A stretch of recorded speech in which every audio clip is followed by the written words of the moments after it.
When we talk about success, growth, leadership, or even simply becoming better at what we do, most of us immediately think about strategies, tools, and skills. We think about working harder, learning more, or finding the right opportunity. But let me tell you something that's even more powerful than all of those combined. It's the ability to control your emotions.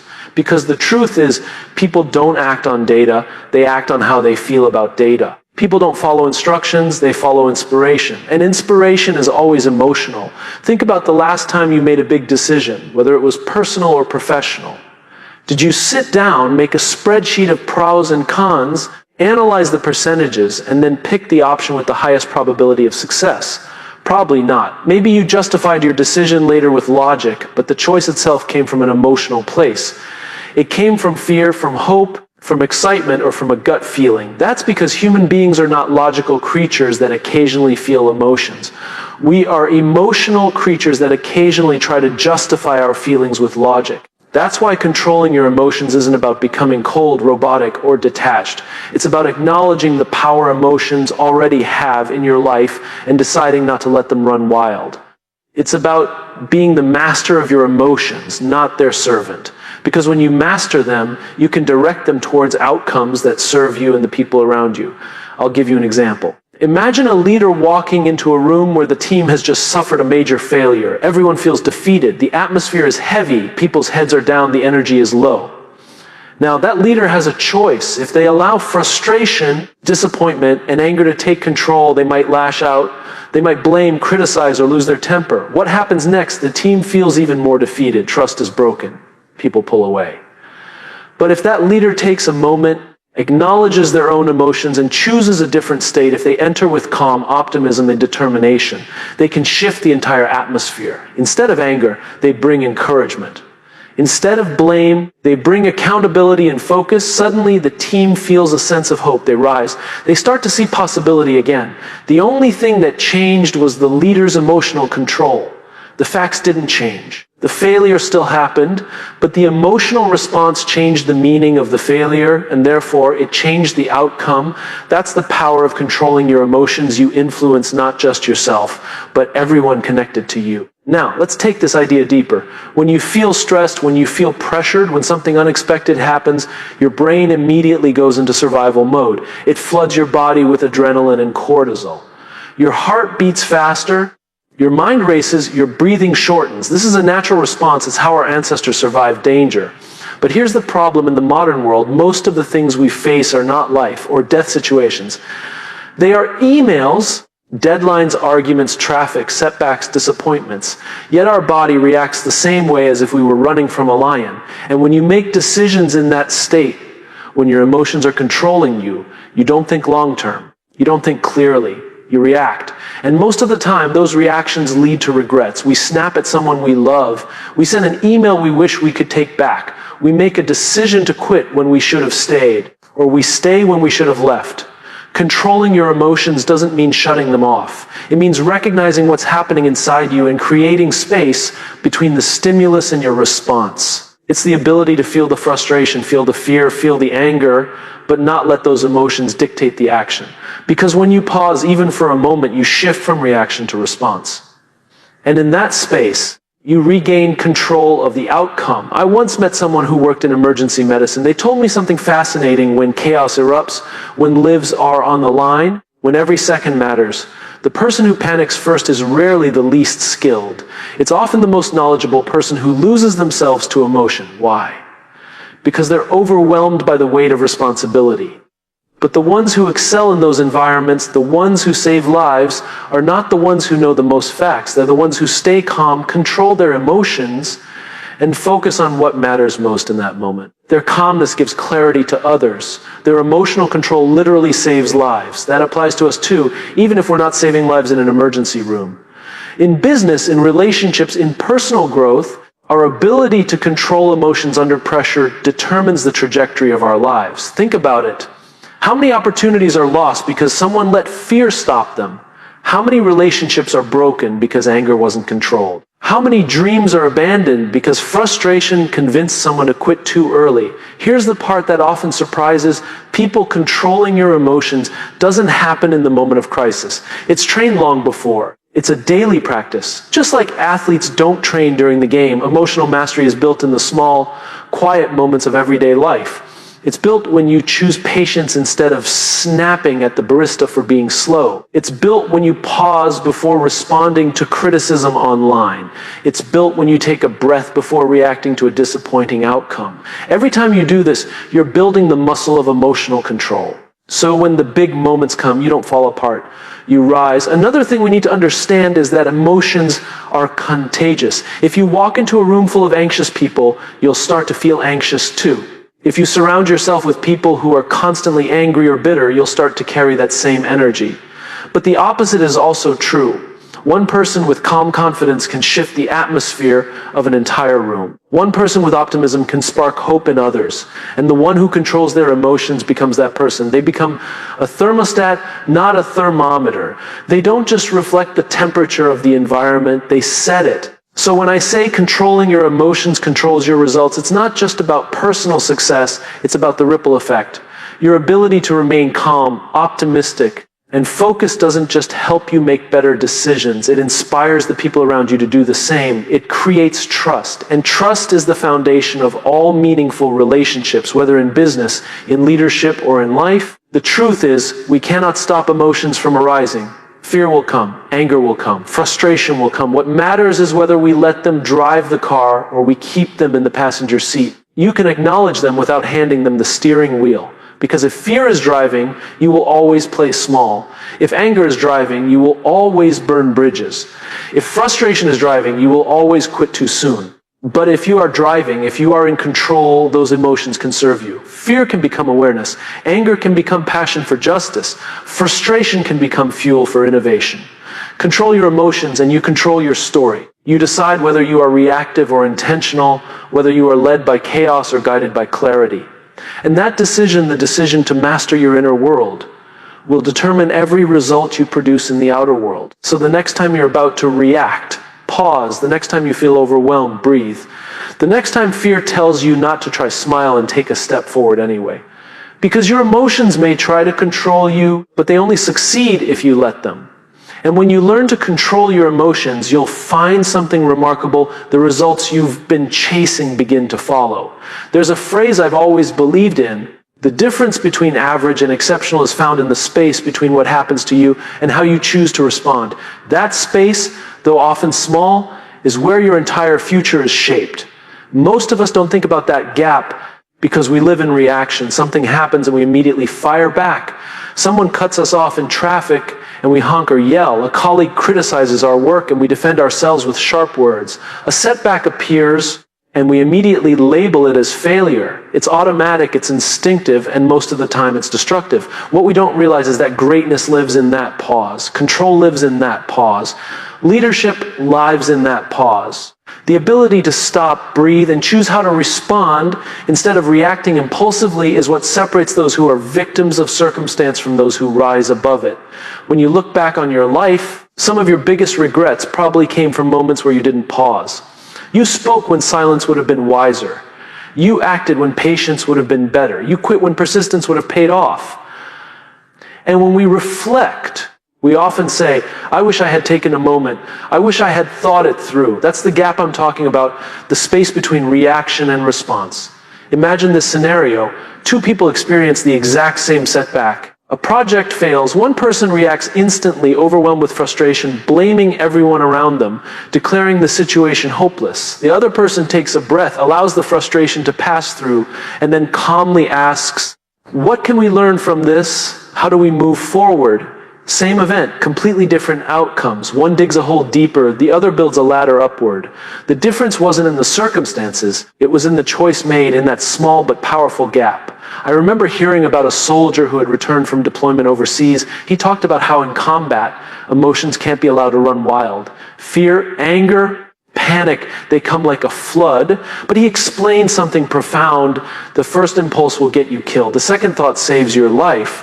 What he meant was that the instinctive reaction, the one fueled purely by adrenaline and fear, is rarely the right move. It's the pause, the quick recalibration, the conscious choice that leads to survival. Now, most of us are not in combat zones, but in many ways our lives demand the same skill.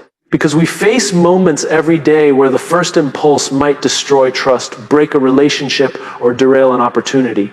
The first impulse can damage, but the thoughtful response can create. This is not about suppressing how you feel. It's not about pretending you aren't hurt when someone offends you, or pretending you aren't afraid when challenges appear. It's about honoring the feeling without becoming its prisoner. It's about saying, I feel this, but I don't have to be this. That distinction is everything.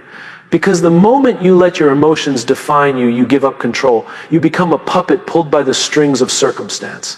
But when you create that pause, when you take ownership of how you will respond, you become the one holding the strings. Think of a time when someone truly inspired you. Maybe it was a teacher, a mentor, a parent, or even a stranger. I guarantee you that part of what inspired you was not just their words, but their composure. They didn't fly off the handle when things went wrong. They didn't make decisions out of panic.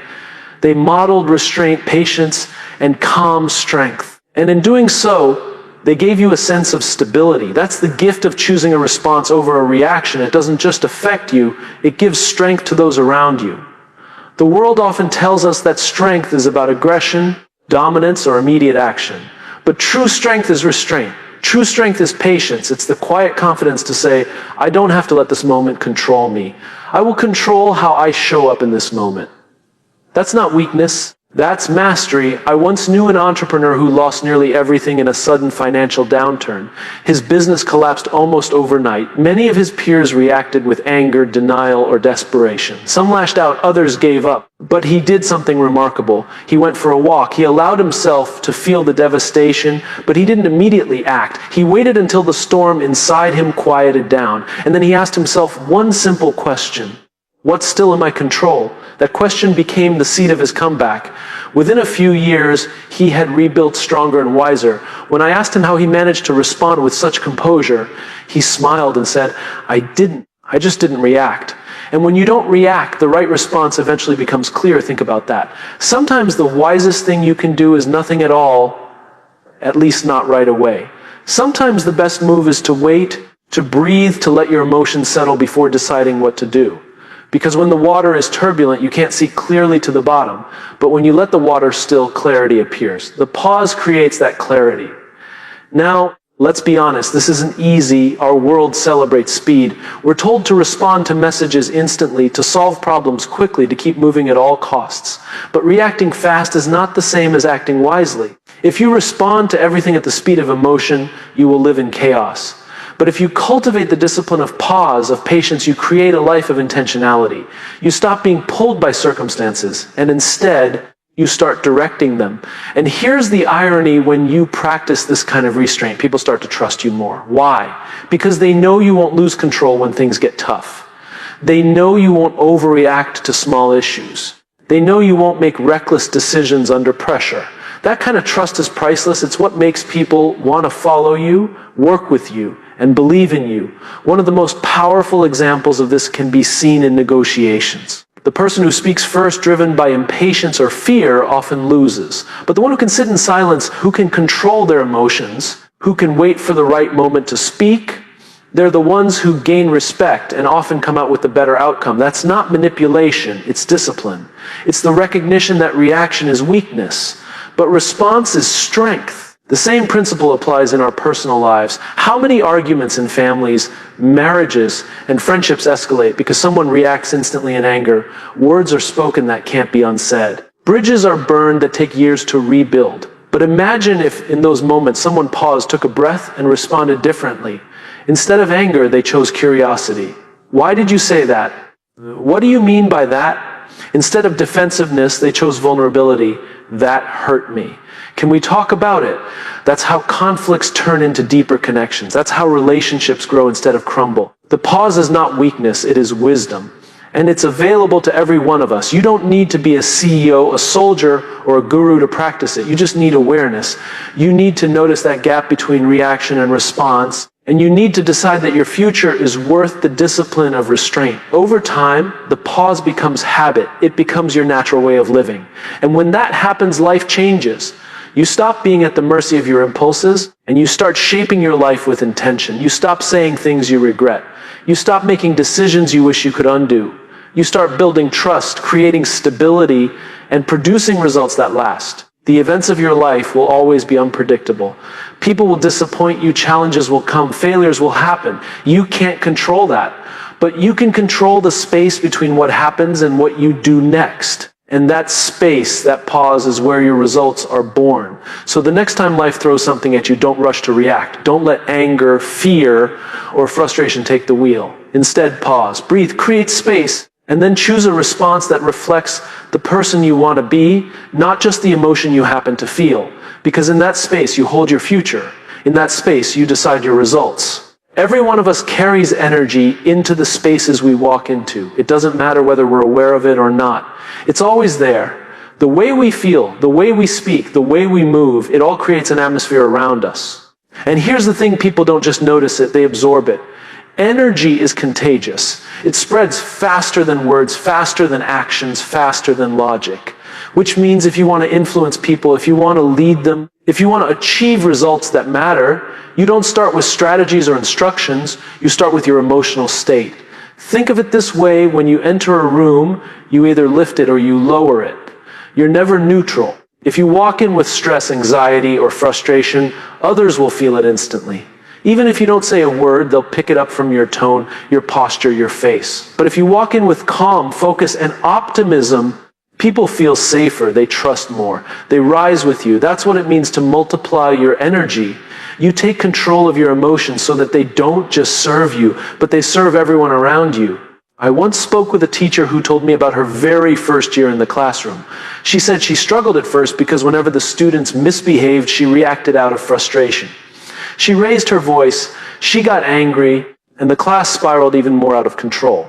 But one day, a senior teacher pulled her aside and said, "You set the tone. If you bring calm, they will settle. If you bring panic, they will erupt." She decided to try something different. The next time chaos broke out, instead of yelling, she stayed calm. She lowered her voice instead of raising it. Within moments, the students began to mirror her tone. The energy shifted. That was the day she realized her emotions were not private. They were multiplied through her students. And that's when she truly became a leader in her classroom. Leadership is not about having authority. It's about creating energy that others want to follow. People rarely remember the exact words we say, but they always remember how we made them feel. And feelings are shaped by the emotions we bring into the room. If we bring cynicism, people become cynical. If we bring hope, people find hope. If we bring panic, people panic. If we bring composure, people calm down. That's why emotional control is so powerful, because when you master it, you don't just transform your own life, you transform the lives of everyone connected to you. And this is true in every part of life. In families, children mirror their parents' emotions. If parents are constantly stressed, the children grow up carrying that same energy. But when parents model patience and resilience, children learn strength. In teams, employees mirror their leader. A leader who lashes out creates a culture of fear. But a leader who listens and responds with composure creates a culture of trust. In friendships, one person's negativity can drag everyone down. But one person's positivity can light everyone up. You can't separate your emotions from your influence. They are one and the same. Here's the mistake many people make. They think controlling emotions means suppressing them. They think it means putting on a fake smile, pretending everything is fine and hiding how they feel. But suppression is not control, it's denial. And denial eventually cracks. Real control doesn't mean you don't feel anger, sadness, or fear. It means you choose how to express those emotions in ways that serve others. It means you channel them. For example, anger can become a driving force for justice when it's expressed with purpose instead of rage. Sadness can become a doorway to connection when it's shared with vulnerability instead of self-pity. Fear can become courage when it's acknowledged but not allowed to dominate. One of the most inspiring leaders I ever heard about was a man who ran a company during a financial crisis. Everyone in the company knew layoffs were possible. The tension was unbearable. People whispered in hallways, productivity dropped, and fear spread like wildfire. The leader could have responded with cold numbers, stiff announcements, and demands for harder work. Instead, he called everyone together, stood in front of them, and spoke with calm honesty. He didn't deny the fear, he acknowledged it. He said, "Yes, this is hard. Yes, we're under pressure. But here's what I believe: if we stand together, if we work smarter, if we take care of one another, we will come through this stronger. His confidence wasn't fake, it was grounded, calm, and real, and it spread. The company not only survived, but within 2 years it grew beyond where it had been before. Why? Because the leader understood his emotions weren't his alone, they were multiplied across the entire organization. Think about what that means for your own life. Every time you choose how to manage your emotions, you're not just affecting yourself, you're setting the tone for everyone around you.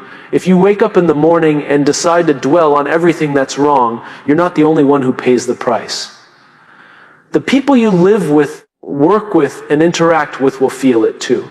But if you decide to start your day with gratitude, with intention, with a calm focus, you give others permission to rise as well. That's the gift of emotional mastery.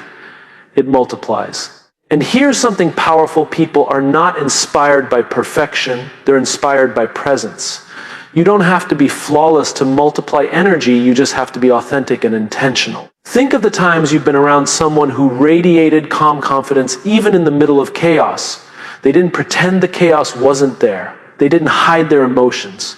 They simply managed them in a way that gave you strength. That's what emotional leadership looks like. Now, of course, this requires practice, because the truth is, when we're tired, stressed, or overwhelmed, our emotions naturally lean toward negativity. It's easy to snap. It's easy to complain. It's easy to spread frustration. That's why emotional control is a discipline. It's something we choose daily. And the choice isn't just for us. It's for everyone who depends on us, everyone who looks to us, and everyone who's affected by the energy we carry. There's a story I love about a musician who was once asked why his orchestra sounded so different when he conducted, even though they were the same players. He smiled and said, because the conductor sets the tone. He wasn't just talking about tempo or rhythm, he was talking about energy.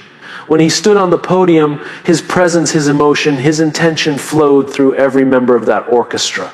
The musicians mirrored him, and together they created harmony. That's what happens in life too. The people around us mirror our emotional state. If we want harmony, it starts with us.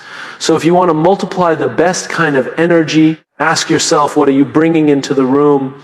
Are you bringing stress, anger, or fear? Or are you bringing calm, hope, and determination? Because the truth is, you always bring something, and people will always feel it. Your results, your influence, your impact, they don't begin with what you say or what you do. They begin with the energy you carry. Control that energy, and you don't just control your own results. You amplify the results of everyone you touch. That's the kind of leadership the world needs. That's the kind of leadership each of us is capable of. So the next time you step into a meeting, into your home, into a conversation, remember this: you are not just one person. You are a multiplier, and the emotions you carry will echo far beyond yourself. Control them, channel them, and direct them with purpose. Because when you do, you don't just change your own life, you change the atmosphere of every room you enter and the lives of every person who enters you. Life will test you. That's not a possibility, that's a guarantee. No matter how smart you are, no matter how well you plan, no matter how prepared you think you might be, the world has a way of throwing curveballs when you least expect them. And when those moments come, when the business fails, when the relationship ends, when the opportunity slips away, the difference between those who collapse and those who rise is not intelligence. It's not resources, it's not even talent. It's resilience, and resilience at its core is the ability to control your emotions when the storm hits. Think about it. Every setback begins as an emotional event. When something goes wrong, your first experience is not logical, it's emotional. You feel disappointment, frustration, anger, sadness, maybe even shame. Those emotions rush in like a flood. And if you let them take control, you start making decisions that only make things worse. You quit too soon. You lash out at the wrong person. You convince yourself the story is over when, in reality, the story has just begun. Resilience doesn't mean you don't feel those emotions. It means you feel them deeply, but you don't let them own you. You allow yourself to process them, but then you choose to act with clarity, not chaos. I once heard about a marathon runner who had trained for months for a big race. On the day of the event, only halfway through, he felt a sharp pain in his leg. It wasn't enough to stop him, but it was enough to slow him down. He told me later, at that moment, I had two choices. I could listen to the voice in my head screaming at me to quit, or I could listen to the quieter voice saying, keep going. One more step, one more mile.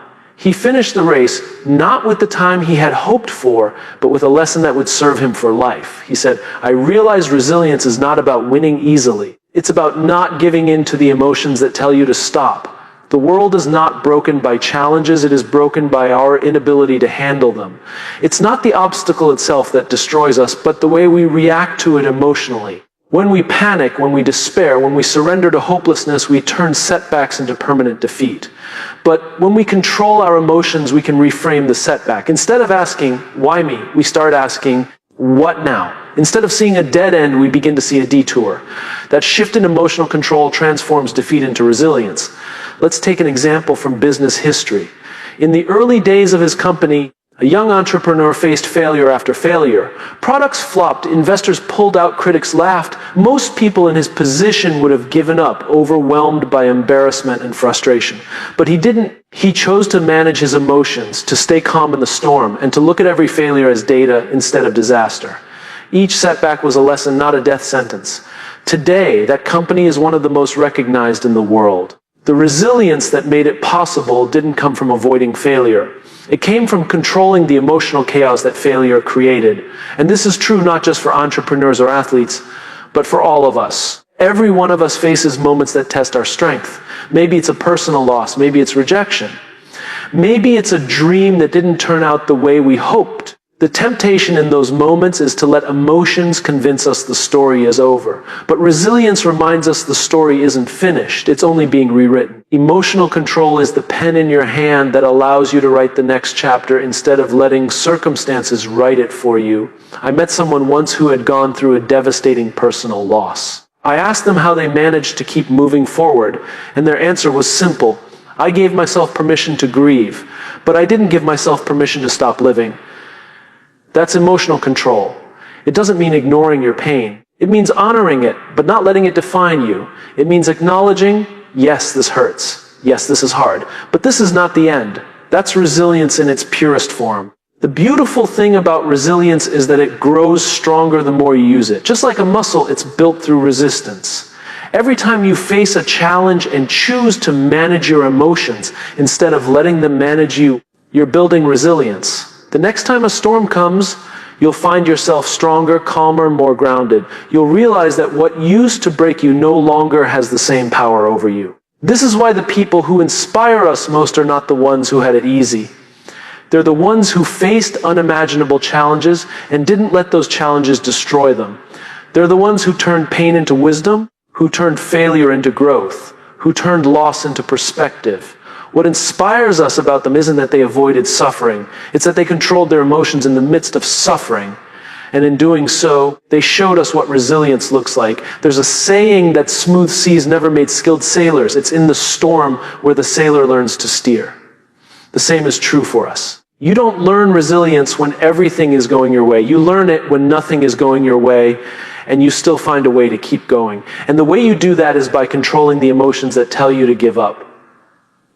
Now, resilience doesn't mean you never fall. It doesn't mean you never stumble.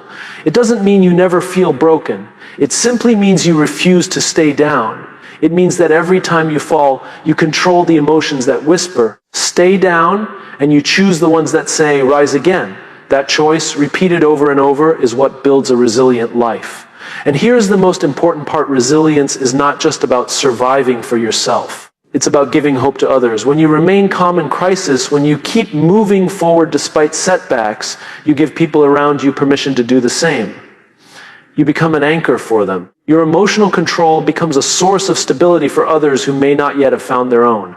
And in that way, resilience multiplies. It becomes not just your strength, but the strength of everyone connected to you. So when I say resilience is emotional control in action, I mean this, it's not about denying the storm. It's about steering through it. It's not about avoiding failure. It's about responding to failure with calm and clarity. It's not about being unbreakable. It's about refusing to let being broken be the end of your story. The storms will come. The challenges will appear. The setbacks will test you. But remember this, you are not defined by what happens to you. You are defined by how you respond. Control your emotions and you'll find resilience. Find resilience and you'll find the strength to keep moving forward no matter what life throws at you. And in the end, it's not the storm that matters. It's the sailor you become by learning to steer through it. Every result you see in your life is a reflection of what's happening in your mind. Not sometimes, not occasionally, but always. The quality of your results mirrors the quality of your state of mind. When your mind is scattered, your results are scattered. When your mind is disciplined, your results are disciplined. When your mind is fueled by optimism, focus, and clarity, your results carry the same energy. That's why controlling your emotions matters so much, because your emotions shape your state of mind, and your state of mind shapes your outcomes. Think about the days when you wake up tired, frustrated, or distracted. Even simple tasks feel heavy. You misplace your keys, you forget small details, you take longer to finish things that normally take minutes. The results of the day mirror the chaos inside. Now think about the days when you wake up with calm energy, when your emotions are balanced and your mind is clear. Suddenly, you make better decisions, conversations flow more easily, and opportunities seem to appear. The outside world didn't change. Your state of mind did, and that shift created different results. I once had a conversation with an athlete who had competed at the highest level. I asked him what separated the great from the good. His answer surprised me. He didn't say talent. He didn't say training. He didn't even say luck. He said, it's state of mind. When the pressure is highest, the ones who can stay calm and clear, they win. Everyone else lets their emotions cloud their focus. He told me that in moments of stress, the average athlete gets consumed by fear of losing, while the great athlete channels the same energy into focus on execution. The same physical skills, the same training, but a completely different outcome, all because of state of mind. This principle applies everywhere, not just on the field. A leader who allows stress to dominate their mind creates panic in their organization. A leader who manages their emotions and stays grounded creates trust and direction. A student who lets fear of failure control them underperforms, even when they know the material. But a student who controls their fear and keeps a calm mindset performs at their true potential. The results always follow the state of mind. Let me give you a story. There was a man who lost his job after decades of working at the same company. At first, his emotions took over. Fear, anger, frustration. He spent weeks spiraling, convinced that everything was over. His state of mind created paralysis. But one morning, he realized that his results would only change if his mindset did. He decided to reframe his situation. Instead of saying, I've lost everything, he said, I've been given a chance to reinvent myself. That shift didn't magically solve his problems, but it gave him the energy to act. Within a year, he had started a business doing something he loved, something he never would have attempted if he hadn't been forced out of his comfort zone. His results followed his state of mind. The facts of his life hadn't changed. What changed was the lens through which he saw them. That's the hidden truth. Reality is less about what happens to us and more about how we interpret what happens. Two people can face the same challenge. One sees it as the end, the other sees it as the beginning. The difference isn't the situation, it's the mindset. And the results they achieve reflect that difference. When your emotions control you, your mind is unstable. Fear narrows your vision. Anger blinds your judgment. Frustration convinces you to quit before you should. But when you control your emotions, you create stability inside, and from that stability comes clarity. And from that clarity comes consistent action, and from consistent action come results. That's the chain. It always begins with your state of mind. I remember talking to a small group of entrepreneurs who had faced rejection after rejection from investors. Some were bitter. They said, the system is rigged. And because they believed that, they stopped trying. Others said, every no is getting us closer to the right ayahs. They kept refining their pitch, kept learning, kept showing up. Guess which group succeeded? Same circumstances, same rejections, but different results because of different mindsets. It's easy to believe that results come from strategy, resources, or timing. And yes, those matter, but none of them matter if your mind is not in the right state. Strategy doesn't work if you quit too soon. Resources don't matter if you misuse them. Timing doesn't matter if fear keeps you from acting when the moment arrives. But when your state of mind is steady, when your emotions are managed, you maximize every resource, you learn from every failure, and you seize every opportunity. Here's something else: your results don't just reflect your mindset in the short term. they reflect it over the long term. Because emotions create habits and habits create destiny. A person who lives in a state of constant frustration develops habits of quitting, of complaining, of blaming. Over time, those habits define their life. A person who lives in a state of calm determination develops habits of persistence, of problem solving, of optimism. Over time, those habits define their success. One state of mind leads to spirals downward, the other leads to spirals upward. The difference is emotional control, and don't misunderstand me. It doesn't mean you have to be happy and positive all the time. That's not real. Life will bring sadness, anger, fear. Emotional control doesn't erase those feelings. It means you don't build your house on them. You don't let them become the foundation of your mindset. You acknowledge them, you process them, and then you choose a state of mind that leads you where you want to go. The greatest leaders in history, the ones who achieved extraordinary results, all had this in common. They controlled their emotions in the midst of crisis. They didn't deny fear, but they didn't let fear define them. They didn't deny uncertainty, but they didn't let uncertainty paralyze them. They chose calm, focus, and resilience. And because of that, they inspired millions. Their results were not accidents. They were reflections of their state of mind. Think about your own life right now. What results are you getting? If they're not the results you want, ask yourself honestly, what state of mind am I living in? Is it fear? Is it anger? Is it doubt? Because if it is, no strategy will save you until you shift your mindset. But if you choose calmness, clarity, and determination, even the smallest steps forward will compound into extraordinary results. This is why I say results follow state of mind. Because it's not just about doing more, working harder, or pushing faster. It's about aligning your emotions with your vision. When your inner world is steady, your outer world begins to reflect that steadiness. When your inner world is chaotic, your outer world mirrors that chaos. The results are simply the evidence of happening inside. So here's the choice every one of us faces daily. Do we let emotions dictate our results? Or do we dictate our emotions so we can create the results we want? The choice isn't easy. It requires practice. It requires awareness. It requires daily discipline. But it's worth it because your life is too important to be run by impulses. Your dreams are too valuable to be handed over to fear. Your relationships are too meaningful to be destroyed by anger. Your potential is too great to be limited by doubt. Control your emotions, and you control your state of mind. Control your state of mind, and you control your results. It really is that simple and that powerful. The question is, will you choose to live from reaction, or will you choose to live from intention? Because the results you achieve tomorrow are being shaped by the mindset you choose today.